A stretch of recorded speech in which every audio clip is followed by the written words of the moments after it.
listener production. A warning. This episode contains descriptions of sexual assault and violent crime. Please listen with care. Before we begin today's episode, if you haven't already, go back and listen to our earlier conversation with Associate Professor David Wells. That's Crime Insiders Forensics, episode 237. Associate Professor David Wells retired as Victoria's top forensic physician in 2013. Since then, his work has taken him to some of the world's most volatile places: Gaza, the West Bank, and other corners of the globe where conflict has gutted hospitals and justice systems alike. The biggest hurdle for me was understanding cultural differences. He's helped build systems to support survivors of sexual violence, often under near impossible conditions.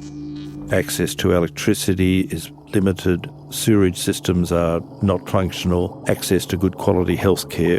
It goes on.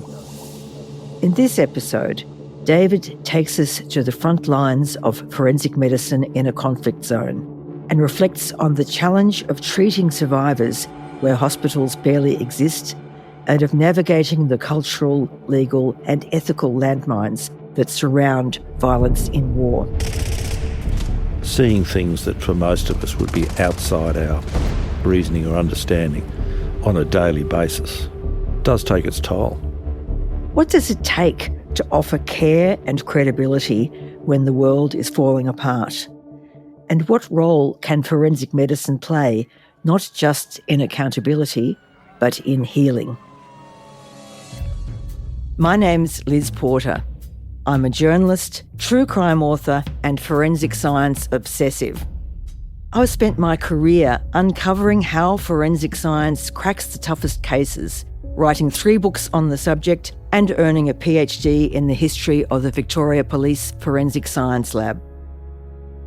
Join me as I sit down with the world's top forensic experts and discover how forensic science is convicting the guilty and exonerating the innocent. I'd been at the Institute for 20 years as head of the service there, and I'm a big believer that there is a time to move on, and I had an excellent crew working with me, and there was an opportunity therefore for some younger people to step up into different roles and create their own imprint on a service and the way it should go. Secondly, I was being asked to do some overseas work, which interested me, and that would probably need to have been done a little separately from the Institute because the requests were from countries where travel was not supported in the sense of safety type reasons. And thirdly, my life at home had got a little bit complicated and took the view that I wasn't doing either job as well as I could. So trying to balance some challenges at home and challenges at work wasn't working. It was a tough decision because I thoroughly enjoyed my time at the Institute, but there was an opportunity to extend it in a different direction. So I left. And working with the UN, you worked on projects in Gaza and the West Bank and other places around the world, which were a lot less comfortable than Melbourne. Can you give us some examples of the places and projects you've worked on? Yeah, look, it was a hell of an eye-opener for me. I was a little bit lucky. I'd spent some of my childhood growing up in what was then Malaya and then Malaysia and subsequently in Indonesia. So I'd had a little bit of exposure to different environments, but a number of organisations asked me to help them with very specific time-limited projects, and examples might have been in the Pacific around developing services for cases of domestic violence or helping them set up a forensic service of their own in a number of the Pacific Islands, and in Southeast Asia in child sexual abuse in particular in some countries there. The one in the Palestinian territories was a number of countries were looking at aid programs to help develop services across a range of fields in the Palestinian territories. And the one in particular that I had an involvement in was funded by the Canadian government through the UN and some of the other organisations within the UN in improving the issue of the rule of law. The basic premise is that if you can develop this concept of the rule of law, in particular a respect for the law, then there is an improvement in society as a whole. And one of these issues related in particular to interpersonal violence, so violence between individuals. So if we can identify the major causes and address them, if we can provide a better service to victims and to perpetrators, then respect for that process starts to improve and a willingness for society to do that. Now, this is difficult because in a country that where there is a reasonable respect for the rule of law and a knowledge of the outcomes if there is no respect for the law, to going to a place where it was a foreign concept was a big leap. And if you throw into that process a very different culture, a country where the infrastructure is very poorly developed, and finally is still in active conflict on a day-to-day basis by other parties, it was one hell of a learning exercise for me, and one I do look back on with some trepidation, with some willingness to acknowledge a number of mistakes I made, but also enormous gratitude to be a very small part of a renewal of that service. So your first visit to the Palestinian territories, was that to Gaza or to the West Bank? To the West Bank. So I got an introduction through Jordan in particular because they were a constant in the connection with the Palestinian territories.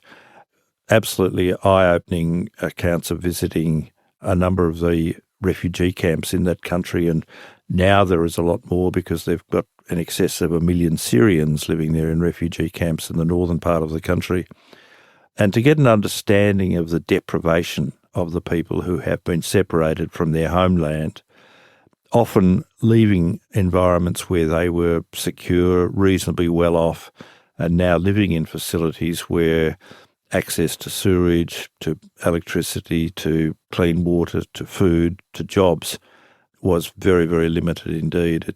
It gave me an understanding, and I'll just go to a concept here, that if you remove hope from people, then behaviours change quite dramatically. And I think we've seen this in recent times with the Hamas incursion into Israel, is that these are people who have lived their whole lives without any possibility of getting out or improving their own lives. So what I experienced in Gaza was levels of unemployment probably in excess of 70%. Those that do have a job in the majority of cases are earning a pittance. There is no capacity to leave the country. Leaving is just fraught with hazards and the capacity to return. Living in situations where access to electricity is limited, sewerage systems are not functional, access to good quality healthcare, it goes on. And yet you've got a motivated population who want to be like the rest of the world. They want to go to university, they want to do trades, they want to learn about things, they want to have an existence that has some security and safety. And it was my view, and I think this is shared by some others, is that these do not exist in that environment. So if you create an environment where there is no hope, where there is likely to be repetition of more of the same, where there is knowledge that on the other side of a wall or on the other side of an ocean there is a much better life, and where members of my family or my extended family are either incarcerated or have been killed, it changes the whole mindset. Now, I'm not for 1 minute justifying violence as an outcome, but I can see how the thinking might evolve in that way. And yet here am I in West Bank trying to develop a service that might improve respect for this. And it feels a bit hollow because, in fact, the issues are much bigger and much wider than just improving respect for the justice process. What was it like for you arriving there? How easy was it to get in? How easy was it to find somewhere to stay? What were the practicalities of your working life there? Well, I have to say I worked for an organisation, it was the UN, who were extraordinarily experienced in helping simpletons like myself get adjusted. So there is a fairly onerous screening process, although one that's a bit antiquated. I'll give you an example. You have to go through a lot of hoops before there is a decision to send you there. And one of them was that you needed to have a clean bill of health. So you went to your GP, and there are only two questions on this questionnaire. Is the attendee, myself, of sound mind? Now, my family members might think otherwise, but he put a tick beside that one. And the only other question that needed addressing was, does he have open TB? And that was it. So I managed to get through that one. But as I said, the organisation were excellent in providing a range of information and resources, particularly very important things like quality interpreters. Now, I don't speak Arabic, Hebrew, any of those local languages, so you are dependent. And you also depended on the logistics. How does this get there? What are the chances of this happening? Those sorts of processes. I'd have to say I was well cared for, well advised, and I take my hat off to all of the people who put up with me in those various places. As far as actually arriving in the West Bank and getting to where you're supposed to be, what are the difficulties? Well, there's a few different methods of arrival. You could go overland through Jordan, or you can land in Tel Aviv and make the journey that way. Let me give you just a couple of little snapshots of this. I won't give the lead up to it, but basically they felt I shouldn't be going into the country. So I was put alone in a room on the border of Jordan and the West Bank. Was left in this room for many hours without a passport or a mobile phone. And you suddenly feel quite naked because you know that you have no capacity, both in the room or out of the room, to control what might happen. Sometime later, an Israeli security person came and spoke to me and he said, well, we'll let you go. And I said to him, look, I have to do this journey regularly. Is there any way I could make it a little bit easier? And he said, well, it would help if you were Jewish. Anyhow, I was released, but unfortunately the border had closed. It closed at, I think, 4 p.m. So I'm there on the outside, very hot. It's very close to the Dead Sea. And so all I could do was start walking. I wasn't quite sure where I was going. I only had a backpack. And in the distance, I saw a road. I went up to the road and eventually a bus came along. I waved the bus down. I got in and I walked down the aisle of the bus and said to each person, do you speak English? And finally someone did. And I said, where is the bus going? The bus is going to a town. So I got to this town and I stood there on the edge of the road and a lady walked up to me and said, you're new here, aren't you? I said, yes. She said, wait there. And 2 minutes later, she came out with a cup of coffee for me. Wonderful, warm welcome. And I said, I need to get to a town called Ramallah. And she said, well, there is a bus at 8 o'clock tonight. The bus driver will ask you for 20 shekels. Give him 10. Sure enough, bus came along. I gave him 10 shekels. He gave me a bit of a look, and I got to Ramallah. Another little anecdote was arriving in the airport at Tel Aviv, and it was fairly chaotic. But I got to the top of my queue eventually, and I got a fairly heavy cross-examination by the immigration officer. They wanted to know why I was there, and I said, well, look, I'm doing work for the UN. And she was very upfront. We don't like the UN. She said, why don't you help us instead of helping them? And it was just that little bit of conflict. I thought, I've just got to tailor my answers to what people want to hear. You learn to be a little bit, not untruthful, but a little bit careful with what do they want to hear here that I can do. So, yes, there are barriers. I mean, I'd been used to barriers in other places, but these are in the setting of open conflict. And so you start to get an understanding that they're doing their job, caution is required. But it does have its moments. Another time I left my passport somewhere and I had a driver there and he said, we're in trouble because we have to cross the border into West Bank and come back again. And I said, well, look, but let's abort it. And he said, no. So he rang around his friends who were also taxi drivers, chauffeurs, whatever, and said, which of the border crossings are they not checking passports? And we had to do long excursions around. But there's a lot of the logistics that you have to play with as you go along.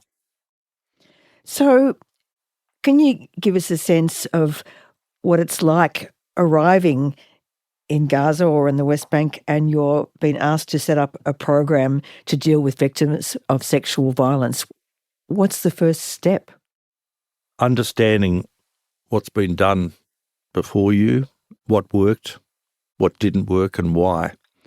There's no point in repeating previous mistakes. And secondly, the richest source of information will be local people. What do you think needs to happen? How might it happen?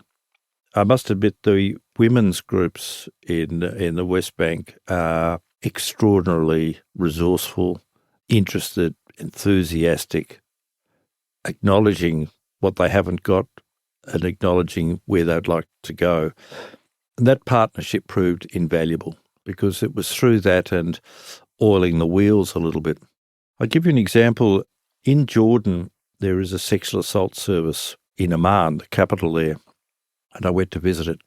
To my pleasant surprise, there was a cabinet on the wall and there was a book. They had a few books there, and one of them was a book I'd written for the World Health Organization on sexual violence. And they said, yes, could you sign it? And I went through this. Now, the big problem in changing attitudes to women in some of these very patriarchal societies, I take the view it's got to come internally. People can come from outside and say, well, try this or try that, but the process has to be driven by the people themselves. Now, there was a wonderful opportunity because the Queen of Jordan visited this centre. Someone put some feelers out and she was interested, and a very articulate, intelligent woman, and she came on and said, this is a really important project. And to her enormous credit, she took the service under her wing and provided support of various kinds, but particularly public support.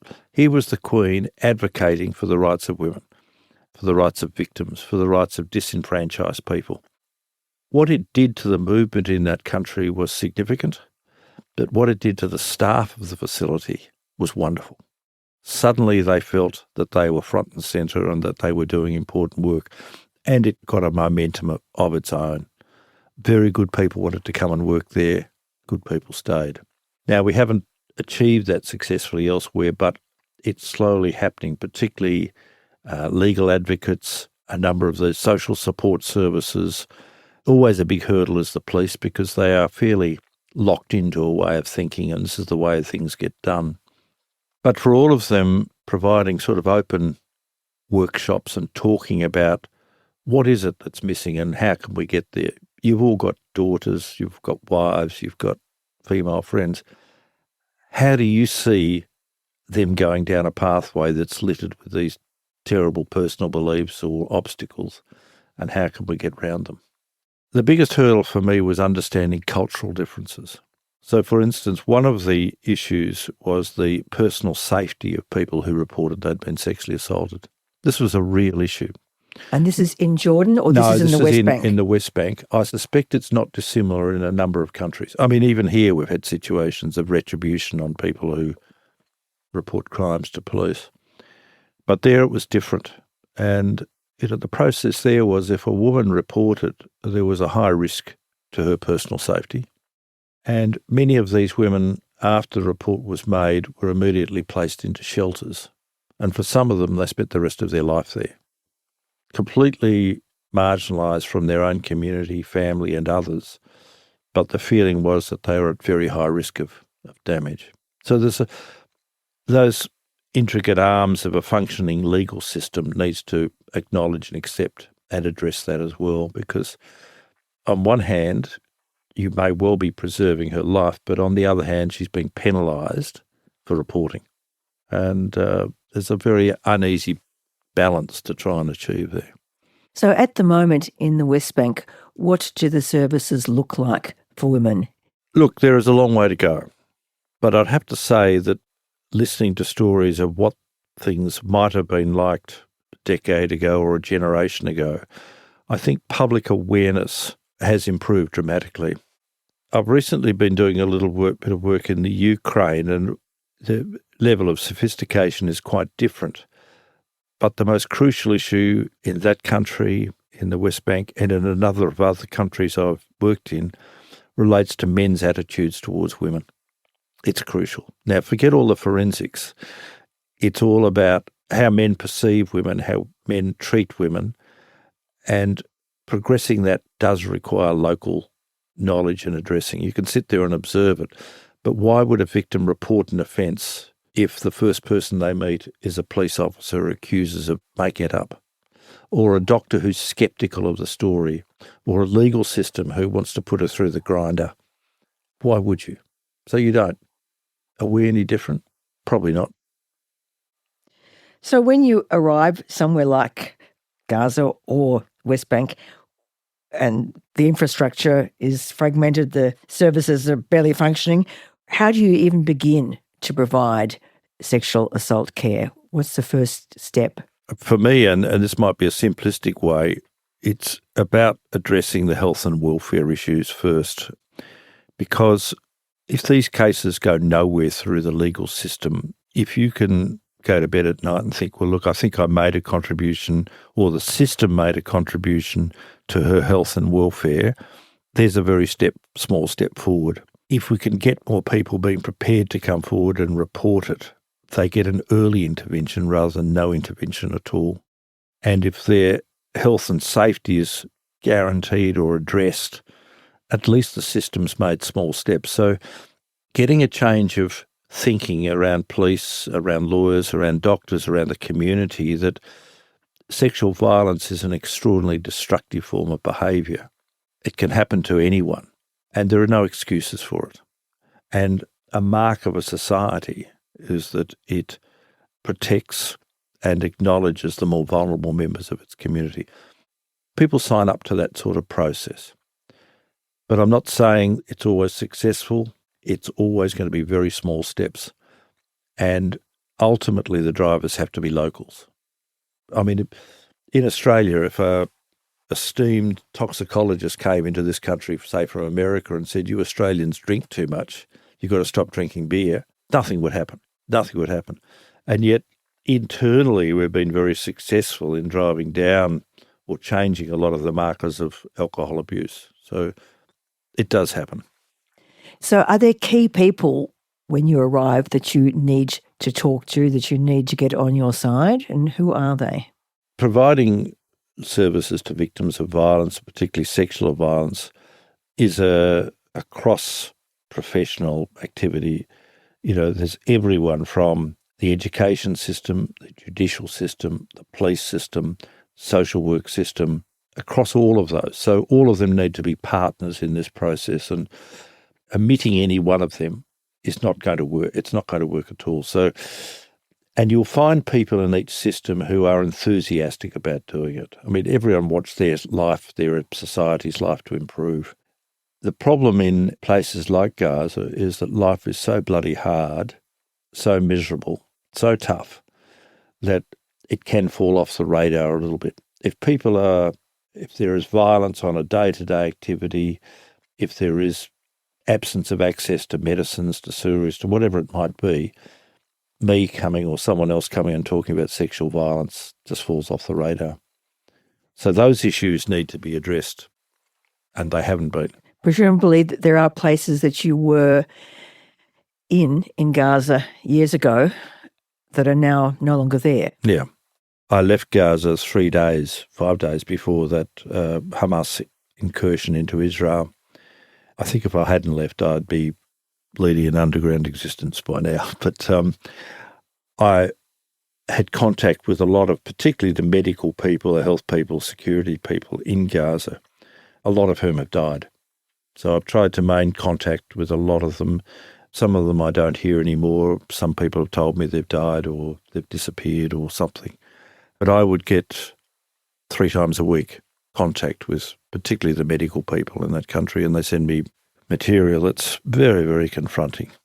I can't even imagine life in an existence like that. So, for instance, the director of the medical service at one of the big hospitals there sent me a letter recently saying that he passes his best friends on the street and doesn't recognise them because they've been starved and they are so cachectic and drawn and sick. His own 3 daughters are suffering with hepatitis from drinking contaminated water. These are little things, but the other trauma is very confronting indeed. And clearly any projects to do with aiding sexual assault victims that were set up before are now gone.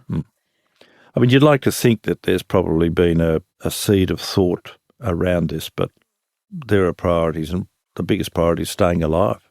Now, I've focused a little bit on the services to the Palestinians. I thought it was very important to develop a relationship with the forensic service in Israel as well, and I was very fortunate there is that I have a colleague who's the head of that service. He's a fellow I admire enormously. He's made some very significant sacrifices of his own, and he I think, has got one of the most challenging jobs in the world of sitting on in a situation where the pressure's on him to do A, B, and C, whereas D, E, and F are the right things to do, are enormous. It makes my activities look tiny. And he is involved with projects like projects in the West Bank? No. So he heads the forensic service in Israel, and he's based in Tel Aviv. But for instance, his workload, and after that war started, I just can't even think how he managed it and how his team managed it. And as he says, it becomes very painful for the whole team to come to work, to perform the destruction it caused within his office because people agreed or disagreed with policies on A, B, and C, the pressure to get our people identified, seeing things that for most of us would be outside our reasoning or understanding on a daily basis. It does take its toll. And you mentioned before about cultural mistakes that outsiders make when coming into places like Gaza or the West Bank. Can you give us some examples of those kind of mistakes? I was working in a small African nation, and this is a country that had one of the highest incidence of HIV. So life expectancy dropped from, say, 70 down to 40. 50% of the women who went to antenatal clinics were already HIV positive. So there were a lot of households that are headed by children. Parents had died or were critically ill. And I was doing some work for Amnesty in this country. And we had a team together, and we decided we would have a day off our work. We would go to a big market and buy food and take it to some of these households. We'd seen one household where there were 7 children. The head of the household was a 14-year-old girl, and others like it. So we bought bags of flour, tea, vegetables, other commodities, and bought them out of our money, and we felt pretty good. We went up to this household. I remember this one specifically, and we said to the children, Here is a bag of that. And, the look on their faces, they were delighted. The young girl who was feeding all of this family got to work in the kitchen quickly, and it was a lovely afternoon. You went home, slept well, thinking, well, we ticked a little box there. The news the next day was that other people observed us. So a group of people arrived at this household, took all the food and beat up the family. And we were the cause of all of that. There was a more subtle way or some other way of doing it, but you learn very quickly that what you might do to solve things here might work there. One of the tasks that I was asked to progress through the UN process was to look at the issue of what we call honour killings, to provide a better understanding of honour killings and develop methods of reducing the incidence. Now, I suspect most people will know what honour killings mean, but it's a widespread practice, including in Australia, where if it is felt by the head of the household, there is such a thing, that an individual has brought dishonour to the family, then the price must be their life. And this particularly applies in these patriarchal societies where honour is all important. So it means that and I'll give you examples of a young girl who was seen talking or holding hands with a boy who is not the right person, or they go out at night, or maybe they're involved in premarital sex or something like that. It brings dishonour. To save the honour of the family, the penalty is that that person is killed. So someone's daughter, sister, wife pays that penalty for this. Now, in most fields of my work, I can identify why things happen, but I just felt completely foreign. How does a father kill their own child or their sister or wife or whatever? So I struggled badly with that because it didn't offer me a way out of thinking. So I got involved in a number of these cases very peripherally and after the event because I wanted to understand. I'll give you an example. A young girl presented at a hospital in Westbank. I think from memory, they were a Bedouin family, so they're nomadic, probably impoverished, very little contact with outside systems. This young girl, I think from memory, was about 14 and she presented with abdominal pain. And she was examined in the emergency department with the parents there. The doctor said to the parents, we need to admit her to hospital to do some tests. And the parents said, well, what do you think's going on? And this doctor said, well, look, we need to make sure it's not appendicitis. She may have a urinary infection. There might be an ovarian cyst, bowel disorder, and we have to make sure she's not pregnant. With that, the father pulled out a revolver and shot his daughter dead in the hospital bed.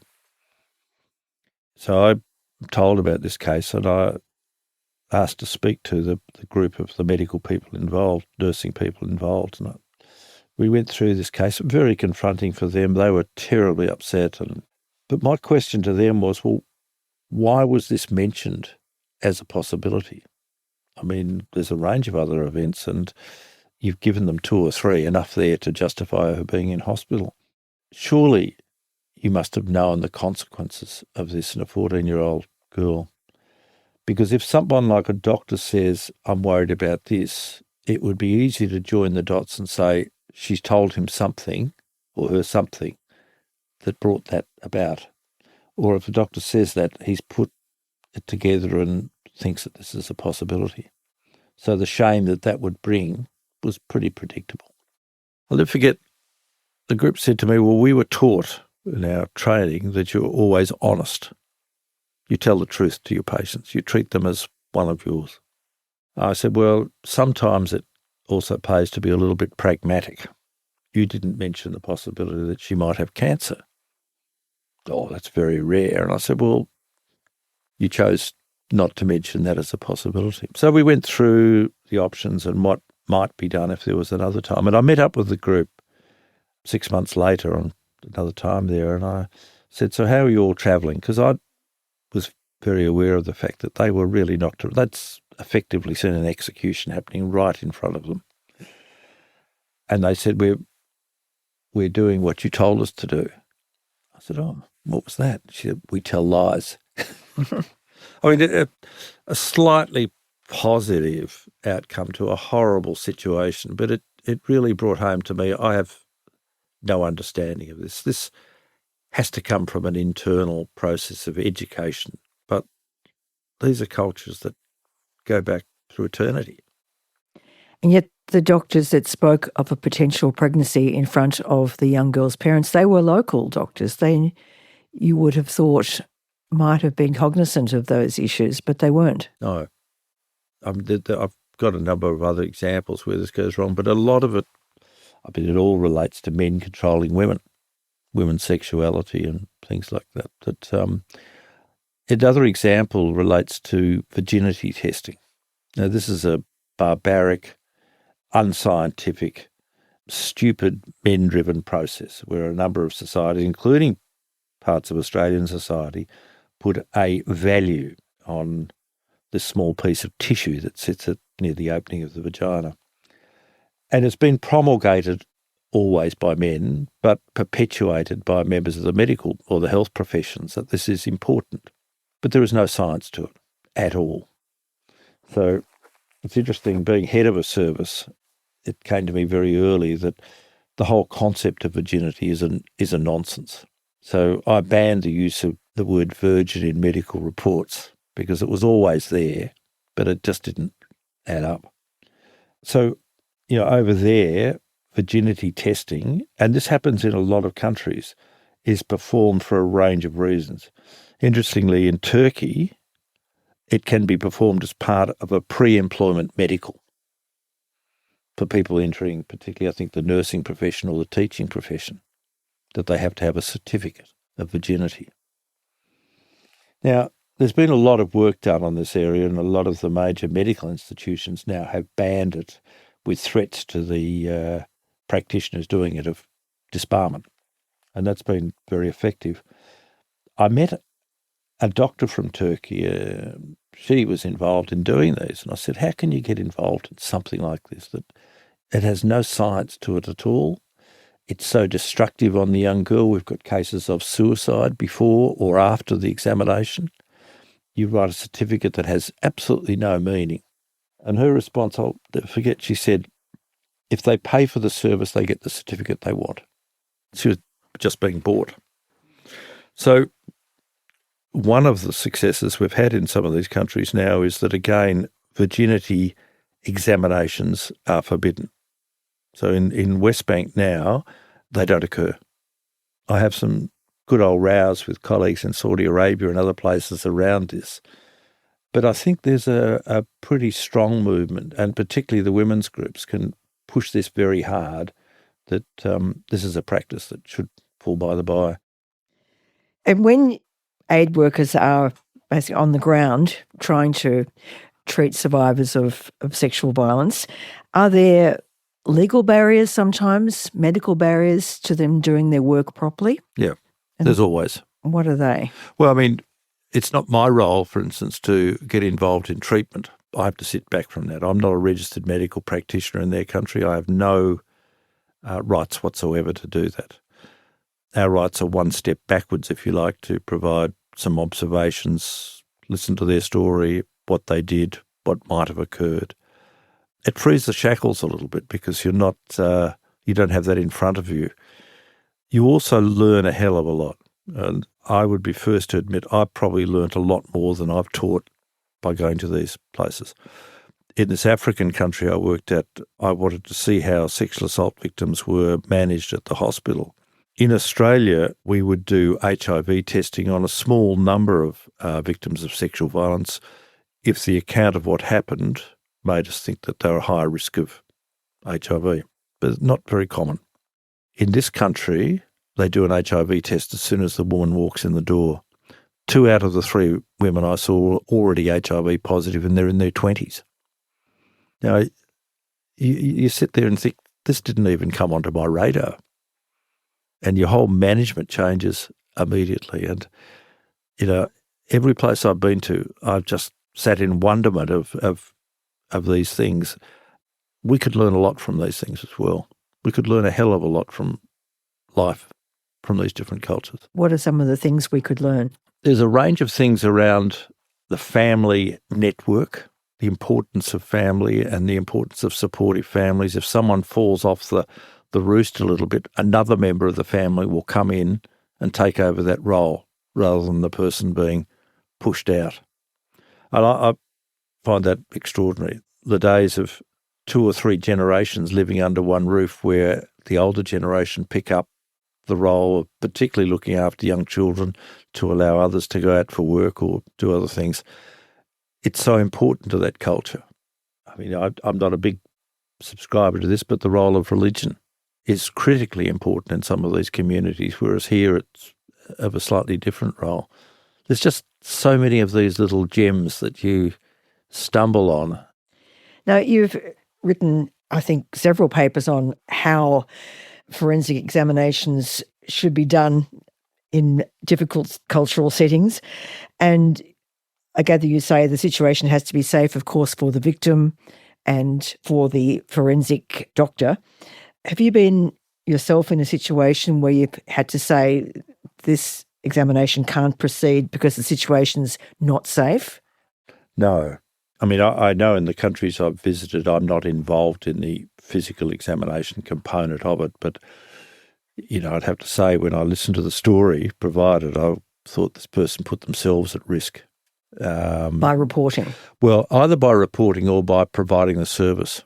Uh-huh. It's interesting to me in Ukraine at the moment, the law says if you report a sexual assault, an adult, the doctor has to report it to the police and the authorities. Now, that goes counter to everything that I would hold near and dear. I mean, a lot of people not report it because of that hurdle, and they just want to access the medical service. But they can't access the medical service because they know it's going to be reported to police. So a really interesting discussion around the dangers of this process. You're actually creating an extra layer of danger to the person. No responsibility of mine, but that law is going to change in the next couple of months, I'm told, against resistance.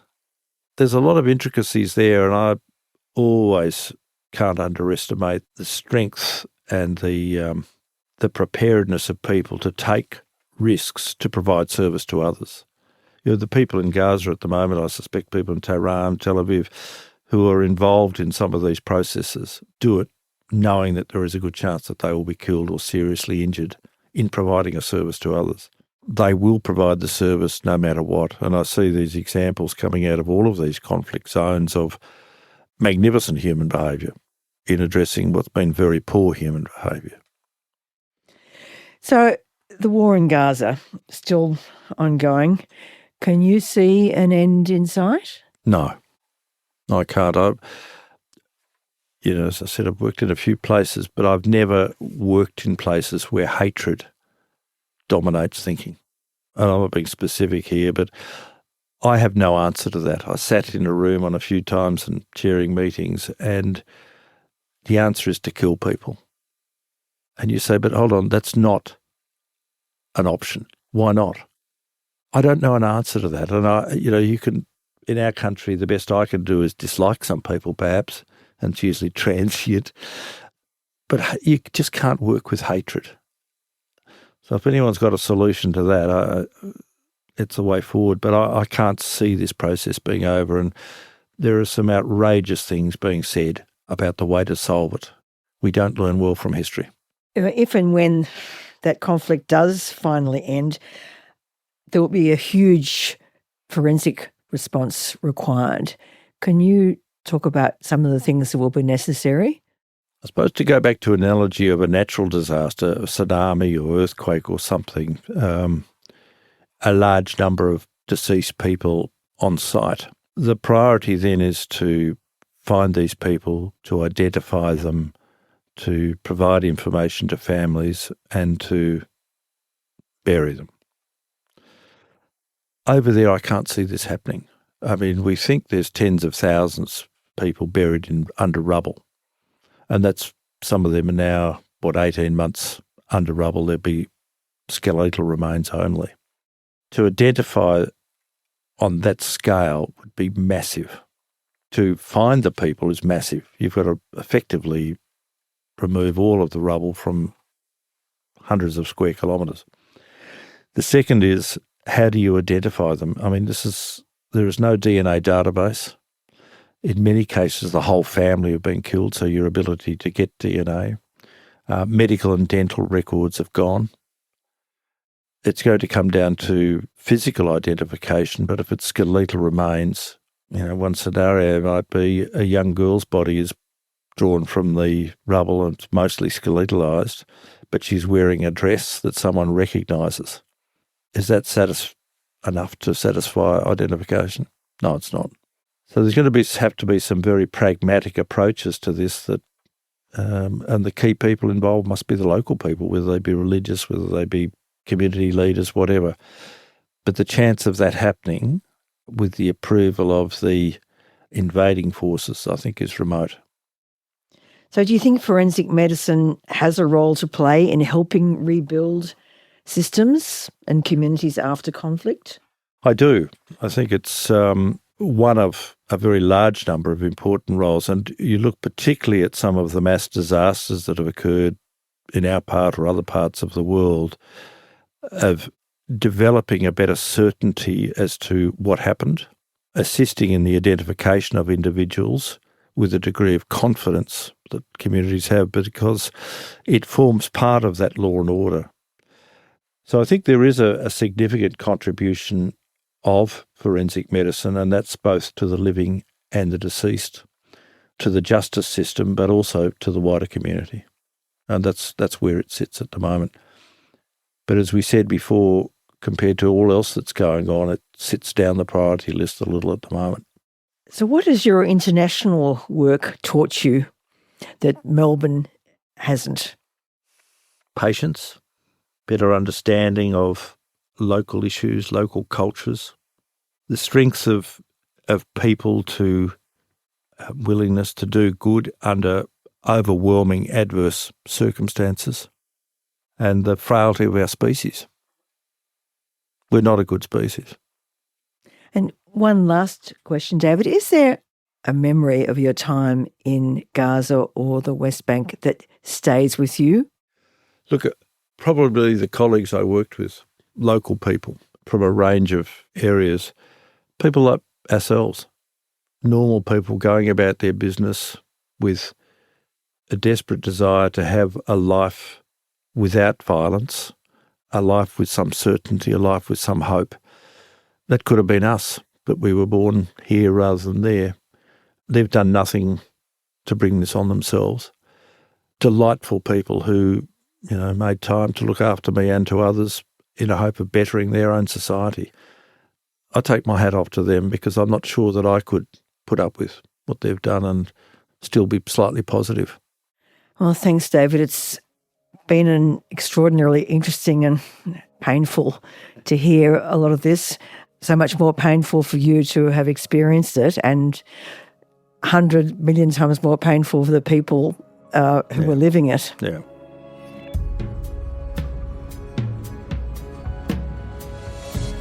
Crime Insiders Forensics is hosted by me, Liz Porter. It's produced by Holly Mitchell, Jade Murray and Dan Mullins. Sound design is by Niall Fernandez. This podcast is produced on Wurundjeri and Gadigal lands.